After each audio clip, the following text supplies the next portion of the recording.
allows the fittest animals to survive. The hunting power of the gray wolf is used many spoken species. With each wolf having a distinguishable voice and a red that presents attachment. Gray wolves are the largest members of the Swedish family, weighing from 40 to 175 pounds, and swinging from 26 to 38 pounds.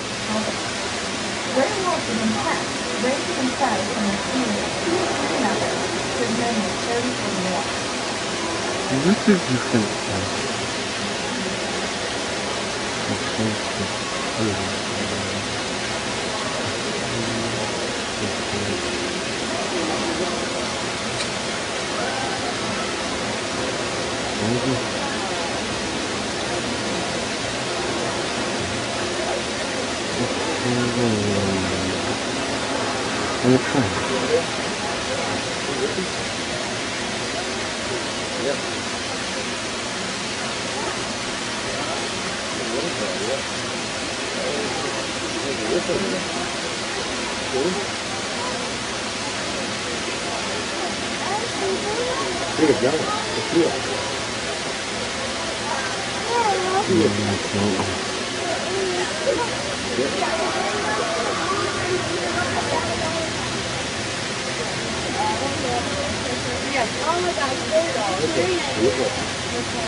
The gray wolf is the only species of wolf found throughout the world, and is listed as endangered in the lower 48th state in North America. It's time to get out. In some states, successful reintroduction programs may allow the overall status to improve to threaten in the near future.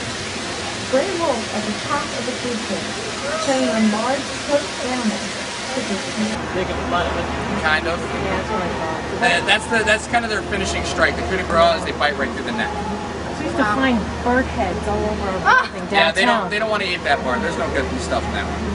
I never knew what was They can fly with it like a pigeon. Yeah, pigeons aren't as fast as them in the overall flight speed, but pigeons are extremely agile, so it is a good matchup for them. These guys will start off hunting at about 2 miles in the air, drop down on that pigeon at about 250 miles an hour, and usually they'll make contact.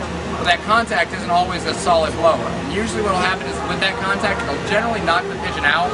If it does, they're good. If it doesn't, if they kind of glance off the side or the pigeon turns at the last second and they hit a wing or something, the pigeon's going to be able to keep flying. What you're going to see is you're going to see them kind of start circling each other, trying to get above the other one.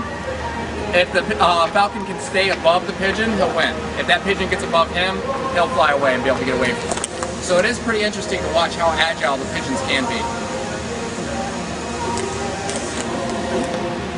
Other birds like ducks and stuff, these guys will take out mallard ducks.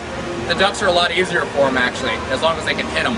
With that long, narrow neck, when they strike at that back of that neck, they're almost guaranteed a knockout shot every time.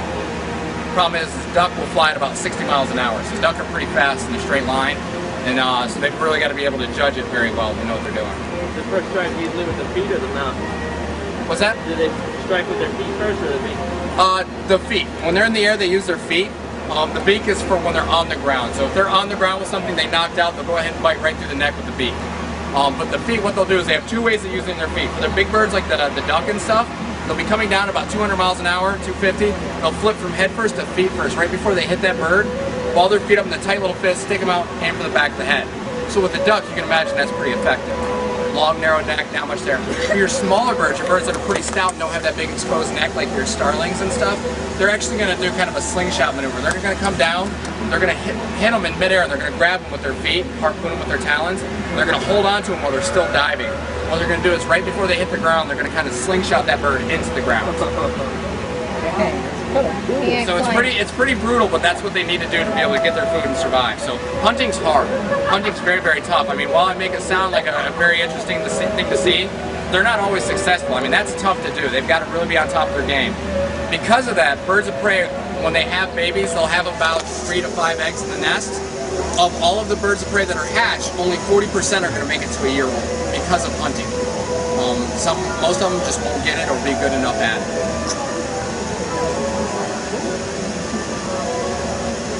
Thank you. No problem, guys.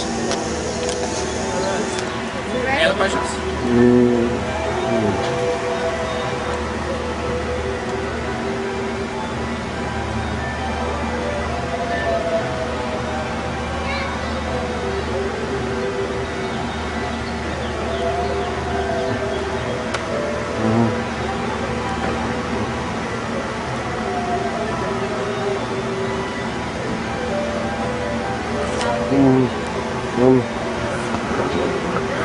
How do you make the bird that it cannot fly? Well, he can fly, but we have a leash on him just in case, but we do a lot of training with him. We train him to sit on the glove and train him that the glove is a nice safe spot, and we give him a lot of food for being on the glove, so that way he likes it. But he can fly, and we are training him to fly around free, and what we'll do is we'll train him to come back to us when we blow a whistle. But right now, because he's not done with his training, he still has this leash on because of the rides and roller coasters. So we don't want him getting in the way of that.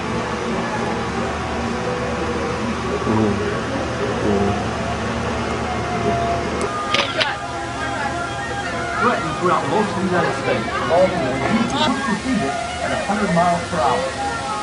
Development of their unmistakable white-headed tail feathers results in the predator. It is usually completed by 4 or 5 years of age.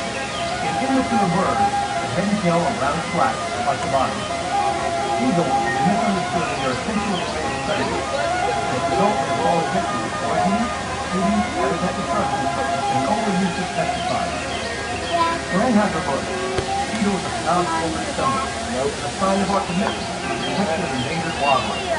By helping establish rough-eagle sanctuary in Wisconsin, anhunter birds help to protect the ecosystem ground from eagles. Busch Gardens is committed to protecting our natural resources and our environment. Please help by using the specially marked containers located across the park to recycle aluminum, paper, and plastic. We all play an important role in conserving resources, and together we can make a difference in the world we share. It's our planet.